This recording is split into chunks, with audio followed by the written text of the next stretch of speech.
Hey again. Last time I reviewed it was Dexter Resurrection. I'll just get straight into it. I finished it all last night, episode 10. Oh, I tell you, it was a goddamn thrill ride. This season of Dexter Resurrection, it just picks up so fast pace. It just moves so fast. Anyway, let me get to it. It was like several plot lines in right to left to right, and then sort of like a red herring sort of angles in here and there.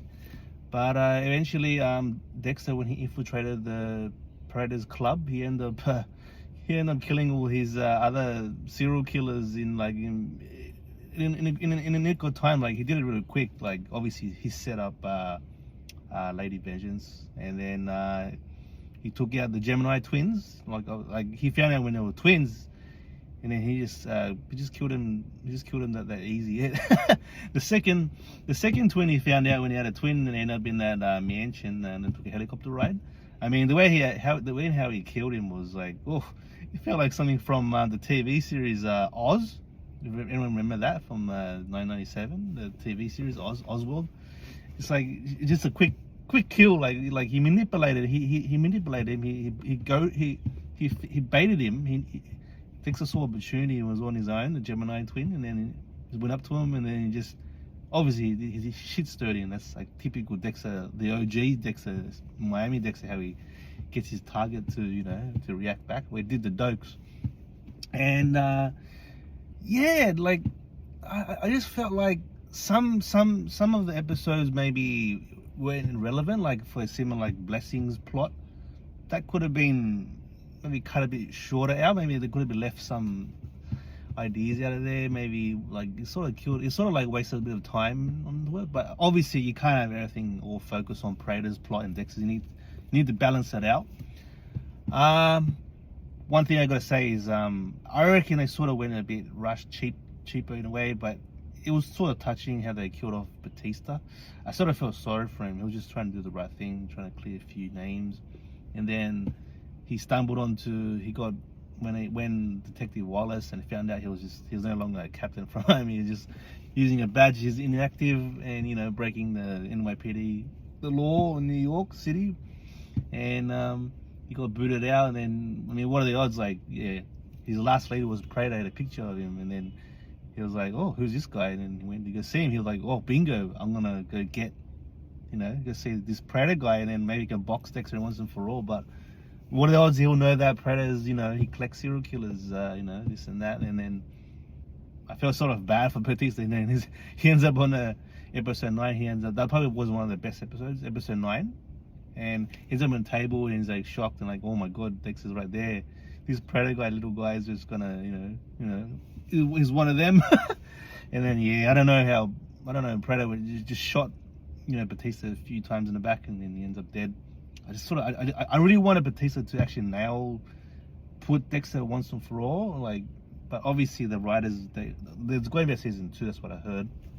But yeah, I don't know, I just felt sort of sorry for him, it's just like how it is all the other seasons. Anyone who tries to pursue Dexter ends up in the goddamn black hole, ends up it's like Dexter's like a curse of some sort, you don't want to get next to it. It's just yeah.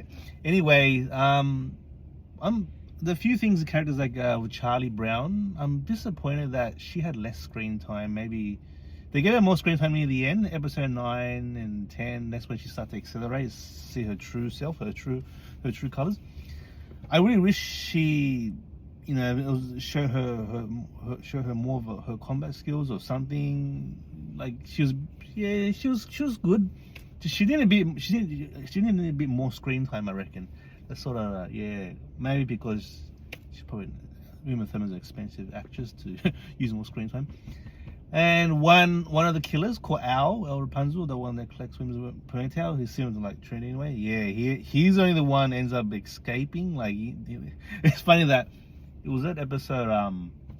It was episode 8, was it? Yeah, episode 8. He's supposed to meet Dexter at New York because Dexter, he saw a vacant wig shop. He ended up setting it up. he ended up asking to meet him afterwards after the play show or something like that. And then Yeah, and Dexter's like there waiting for him at night. He's like, oh, where the hell is he? And then he ends up he's not there. He brings him up, and then he's like, Al's like, oh, you know what? I didn't go and got bored of it, and then he's already left the goddamn city.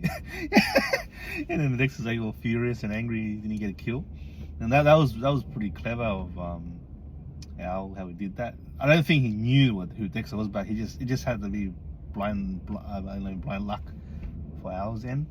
And then he left back to Wisconsin or something, the city. And then what was I saying? Like with the episode 10, the last episodes. Obviously whoever's watched it, they say that Dexter's got these extra files that Predator's mentioned, that how Predator offered him a deal that if he did what he did, but obviously Dexter killed Predator, and then he had these other serial killer files involved with Predator's club. So they're pretty interesting. So you had a few of them, if I can remember top of my head, the Yonkers, the Yonkers Slayer or something, the Midnight Slayer, Yonkers something, and then Midnight Mangler, and then you had Al was there, file was there, and I don't know why Dexter left a few other files there with Claudette in the end in the vault. I think obviously he left the Ripper. That's a gift. That's sort of like a gift to Wallace, just to get off Dexter's back in Harrison's. And and then you had some other active files out there, but I don't know what that means by the Ripper's name. He says Don Frampt, could be an alias, who knows. But then there's a tag says farm. I mean, whoever knows what that means, or any guess, but I don't know what the hell does that mean. Maybe they can mention it. And it seems like the ending of episode 10 and says Dexter Resurrection, it's either Dexter could go after the killers on the files he's got off screen, or they could just like he's already did it off screen. He killed them all already, and then it'll just continue season 2 of a fresh brand new plot or something, and it'll just show a few flashbacks of him how he killed the other targets he had on file. If not, they could just season 2 could pick up as an adventure. He can go from town to town and find these guys, but it'll be an easy kill for him. Like Dexter's got the what do you call it? He's got the upper hand. He's Dexter. And they won't suspect a damn thing. I mean, obviously, I think Al will be the first target. If not, maybe second. Who knows? He'll be an easy kill. I doubt anything will go wrong. But what are the odds? And just I don't know. Yeah, it was great. How Dexter eliminated Predator in the end. How he didn't even want to collect his blood. He said, "I don't even want to remember you." Sort of insult him in a way. Well, the thing is, if they make a second season, I just don't see it. If they keep repeating the same thing again and again. You're seeing Dexter doing going around killing people, chuck them up pieces. It's just gonna be repetitive. They gotta change it, the angles somehow. Like Dexter, he can't get away forever. Eventually there's got to be a way that he'll go down. I mean, in the end, you had Lieutenant Quinn. Well, I don't know if she was lieutenant or could be moved up. Anyway, he called up from Miami, and then on Batista's phone, but he could come to New York and then investigate what's going on, and then be shocked about Dexter's death. I mean, about Batista's death. And then obviously there's no evidence of showing Dexter this and that there. He did it. They'll just say that, oh yeah, he got shot. There's evidence that points to the gun Predator used that shot Batista in the back. It could play a role. Who knows? I mean, Masuka's there, and then I don't know. It's just difficult. I hope maybe season 2, maybe the Ripper's name Don Frampt is fake. It's an alias. Maybe there's no pictures of him or something. Maybe he could be the main antagonist, the main big villain, and then that could pop up, and then that could be a big challenge for Dexter. And I'm thinking that maybe also, if they don't do the off-screen kills for the next season, Dexter could, maybe they just focus on 4 episodes or 5 episodes of let's say 4 episodes of Dexter traveling around other states and then doing the kills, going to those targets, and just get straight into it, and then bring him back to New York. There'll be maybe 6 episodes left. It'll focus fully on the Ripper, and that'll be very good. I reckon that if they decide to go that angle. And if they do, it'll be a good idea. And just I was saying with the Gemini, when they were interviewing the actor David, like they're boosting it up, saying that he was going to be the Dexter's ultimate. Nothing happened. He ended up being a 2-second kill for Dexter, like a piece of cake. It wasn't even a big challenge for him, you know. I mean, you know, yeah. Nah. Well, I enjoyed it. I reckon. Oh, it picked up so fast. It finished so quick. I kept looking at my watch. Like on the episodes, we only got 15 minutes left or 10 minutes. like each episode, like counted. Like the scenes were like this so interesting. Like location wise, the dialogue, the whole lot. And then it's funny how everyone's speculating, saying the Ripper is probably either Wallace or Claudette or Blessing or whoever, you know. But not everyone was wrong. I don't think it was wrong. No. It could have been still red herring, but nobody got it right. And then that, I like Harrison. He was this time compared to New Blood, he was a bit more open. He was a bit more relaxed. I liked him. I like it. And then plus he's choosing a career in forensics now.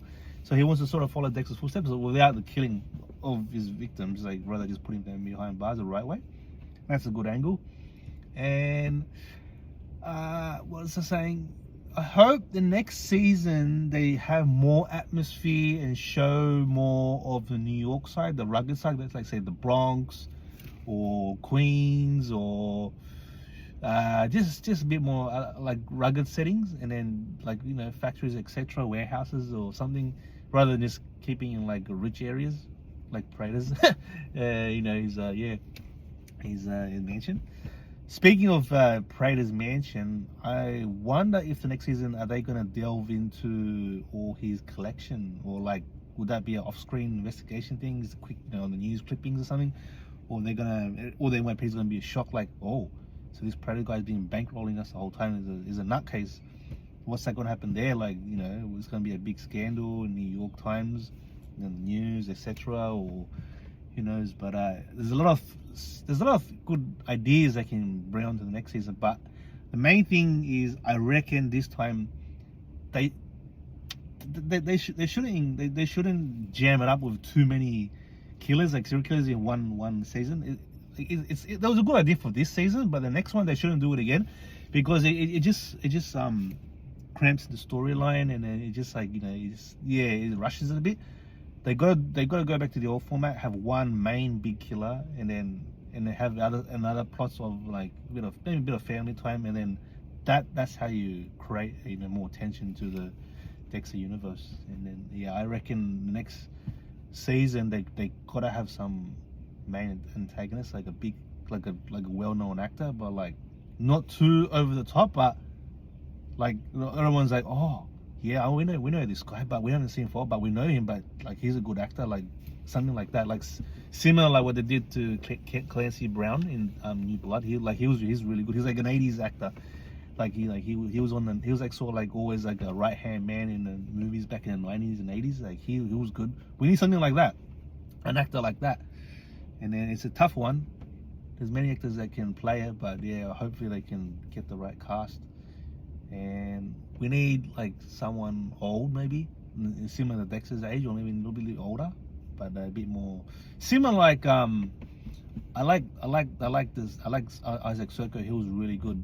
It was something that was good about season 7. It was something different. They need to do something like that. They need something like something similar like Dexter, season 7 Isaac Serco sort of style. Maybe like So if people know what I mean by that, like that angle, because if you just keep bringing the same old serial killer, it's just going to be repetitive again, but because end of the day, Dexter's a master manipulator. You're like, well, but this is he's a liar, master manipulator. He's good at twisting context. I mean, yes, he is. He's good at doing that. And he's got away with it so long, like over like 2 decades or 3 decades, or who knows how long. And then this Dexter Resurrection was great as well. How they brought back James Remira as Dexter's ghost, Harry. That was really good. It sort of like felt genuine, like real Dexter, and that's what kept it going. And from there, I hope season 2, if they do, they bring back, if they can bring back maybe Uma Thurman, because she did say that if in the last episode 10, if Dexter was to leave that vault, whatever, she will come back and kill Harrison no matter when, 1 month, 2 months, 3 months, or a year, who knows. She'll torture Harrison first. I mean, you know, is that going to be a threat? Is that a threat? Is that a verbal threat for Dexter? Is he going to take care of it in season 2 or something? You know, she is. Well, I mean, she is a killer too. Obviously, she's got a file and she's a torturous, this and that. And obviously, she was a former Marine, decorated soldier. She's probably really good. You know, I hope.